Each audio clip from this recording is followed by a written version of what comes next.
All right, well, welcome back. Today we're going to continue our reading of Genesis. But before, we'll just start off with some prayer. So, Our Father, who art in heaven, hallowed be thy name. Thy kingdom come, thy will be done, on earth as it is in heaven. Give us this day our daily bread, and forgive us our trespasses, as we forgive those who trespass against us. And lead us not into temptation, but deliver us from evil. Amen. So, Genesis chapter 16. Now Sarai, Abram's wife, bore him no children. She had an Egyptian maid, whose name was Hagar. And Sarai said to Abram, Behold now, the Lord has prevented me from bearing children. Go in to my maid. It may be that I shall obtain children by her. And Abram listened to the voice of Sarai. So, after Abram had dwelt 10 years in the land of Canaan, Sarai, Abram's wife, took Hagar the Egyptian, her maid, and gave her to Abram her husband as a wife. And he went in to Hagar, and she conceived. And when she saw that she had conceived, she looked with contempt on her mistress. And Sarai said to Abram, May the wrong done to me be on you. I gave my maid to your embrace, and when she saw that she had conceived, she looked on me with contempt. May the Lord judge between you and me. But Abram said to Sarai, Behold, your maid is in your power. Do to her as you please. Then Sarai dealt harshly with her, and she fled from her. The angel of the Lord found her by a spring of water in the wilderness, the spring on the way to Shur. And he said, Hagar, maid of Sarai, where have you come from, and where are you going? She said, I am fleeing from my mistress Sarai.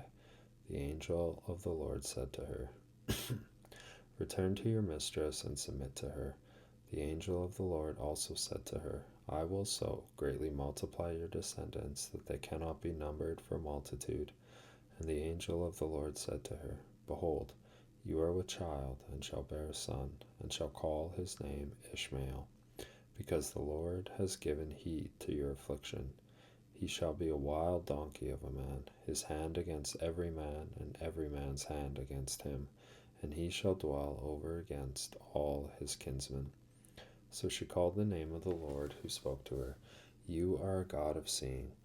For she said, Have I really seen God, and remained alive after seeing him? Therefore the well was called Beer Lahairoi. It lies between Kadesh and Bered.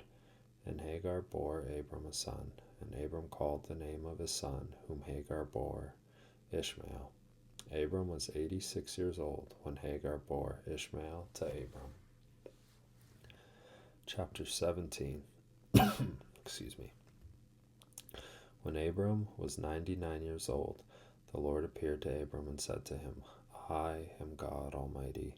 Walk before me and be blameless, and I will make my covenant between me and you, and will multiply you exceedingly. Then Abram fell on his face, and God said to him, Behold, my covenant is with you, and you shall be the father of a multitude of nations. No longer shall your name be Abram, but your name shall be Abraham, for I have made you the father of a multitude of nations. I will make you exceedingly fruitful, and I will make nations of you, and kings shall come forth from you. And I will establish my covenant between me and you and your descendants after you throughout their generations for an everlasting covenant, to be God to you and to your descendants after you. And I will give to you and to your descendants after you the land of your sojournings, all the land of Canaan, for an everlasting possession, and I will be their God. And God said to Abraham, As for you, you shall keep my covenant, you and your descendants after you throughout their generations. This is my covenant, which you shall keep between me and you and your descendants after you. Every male among you, you shall be circumcised. You shall be circumcised in the flesh of your foreskins, and it shall be a sign of the covenant between me and you.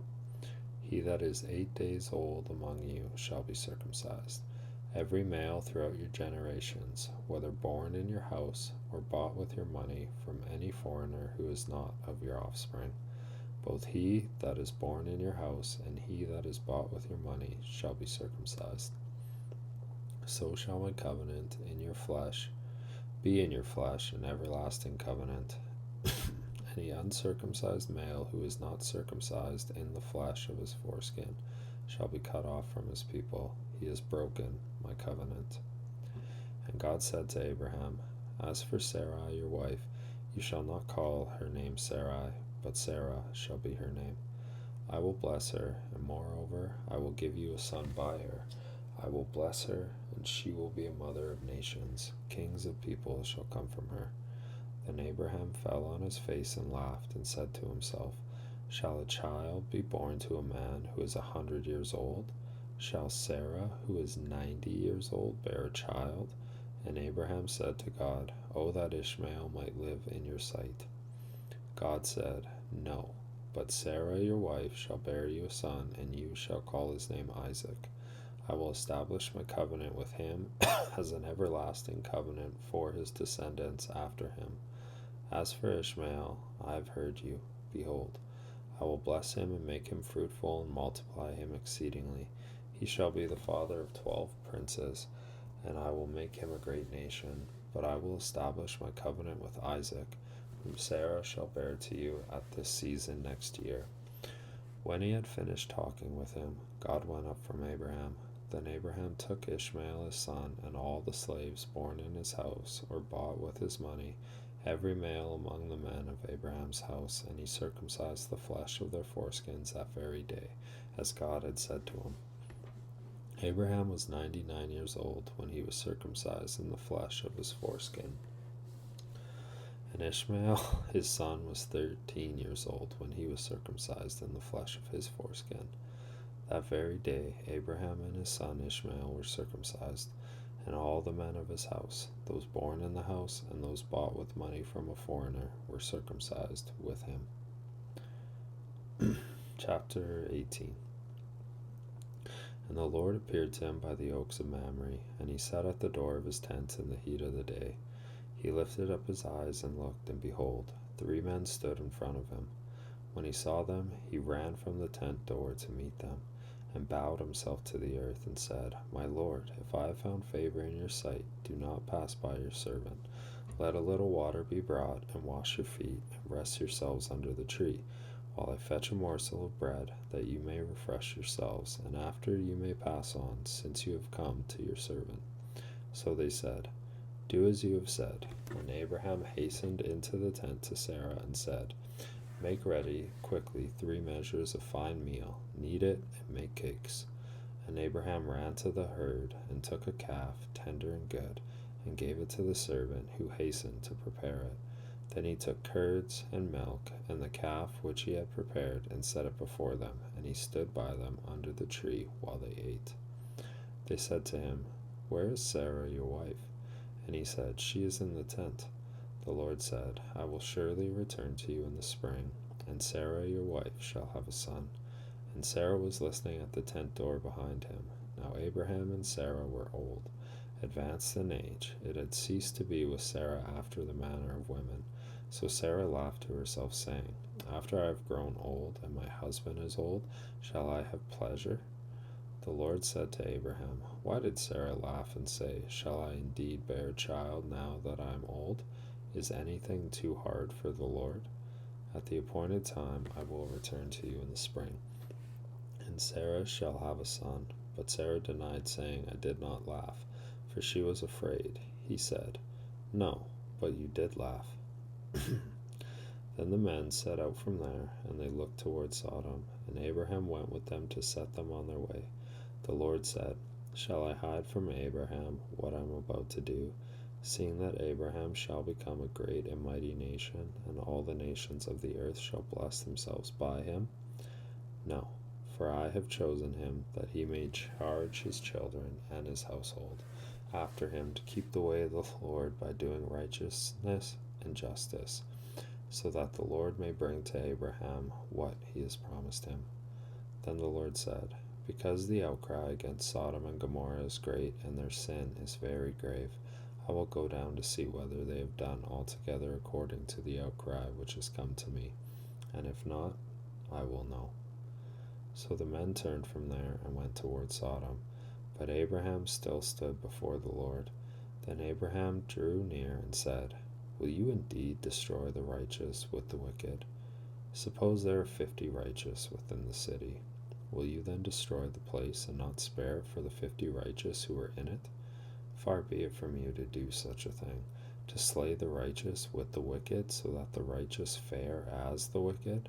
Far be that from you. Shall not the judge of all the earth do right?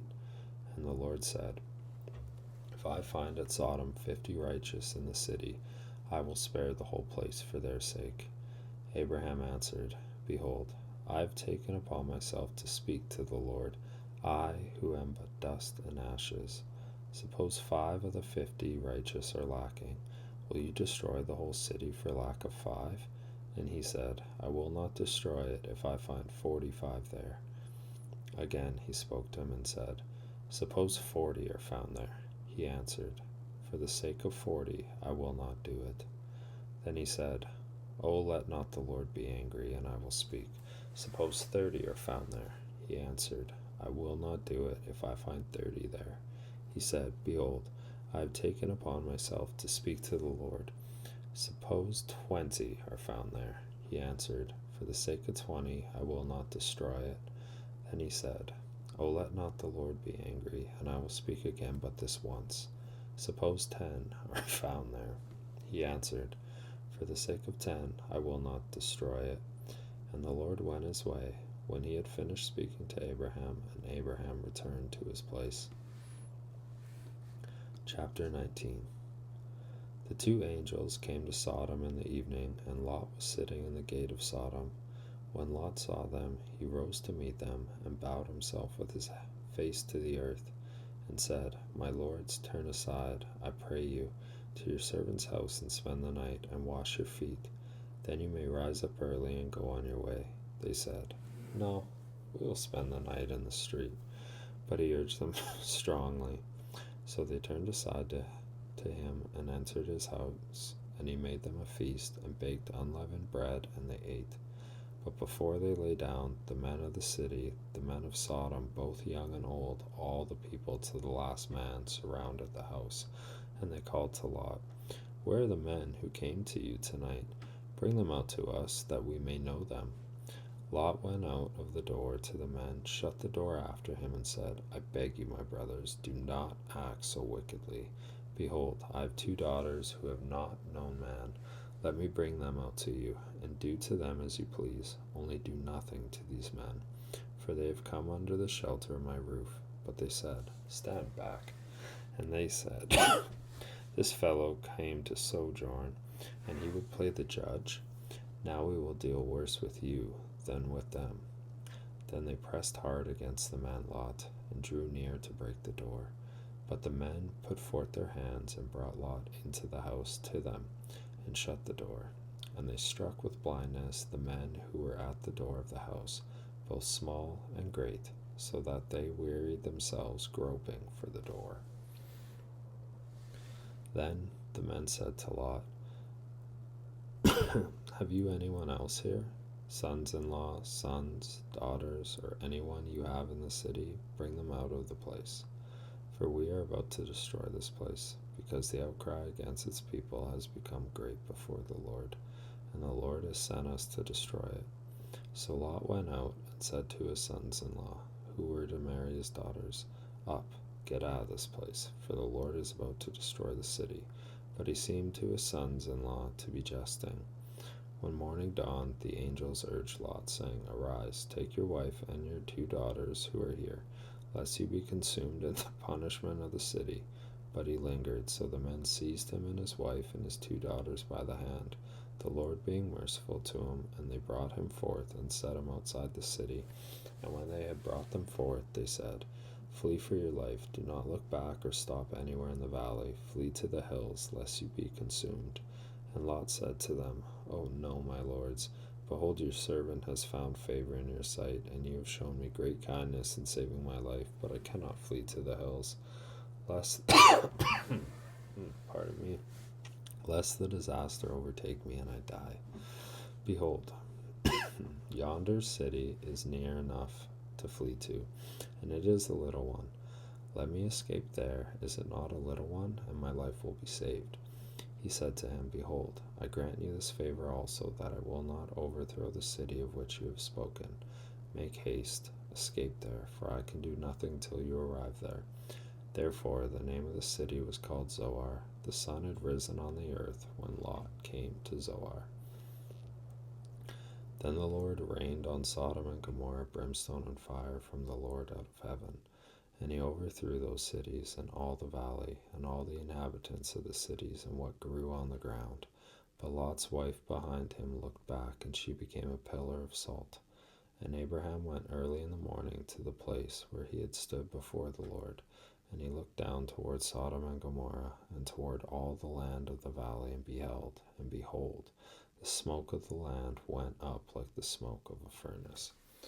So it was that when God destroyed the cities of the valley, God remembered Abraham, and sent Lot out of the midst of the overthrow, when he overthrew the cities in which Lot dwelt. Now Lot went up out of Zoar and dwelt in the hills with his 2 daughters, for he was afraid to dwell in Zoar. So he dwelt in a cave with his 2 daughters, and the firstborn said to the younger, Our father is old, and there is not a man on earth to come in to us after the manner of all the earth. Come, let us make our father drink wine, and we will lie with him, that we may preserve offspring through our father. So they made their father drink wine that night, and the firstborn went in and lay with her father. He did not know when she lay down or when she arose. And on the next day the firstborn said to the younger, Behold, I lay last night with my father. Let us make him drink wine tonight also. Then you go in and lie with him, that we may preserve offspring through our father. So they made their father drink wine that night also, and the younger arose and lay with him, and he did not know when she lay down or when she arose. Thus both the daughters of Lot were with child by their father. The firstborn bore a son, and called his name Moab. He is the father of the Moabites to this day. The younger also bore a son, and called his name Ben-Ami. He is the father of the Ammonites to this day. And that concludes this reading for today. So, as always, Benjamin, Jesslyn, I love you, and I hope and pray that God blesses you. See you on the next one.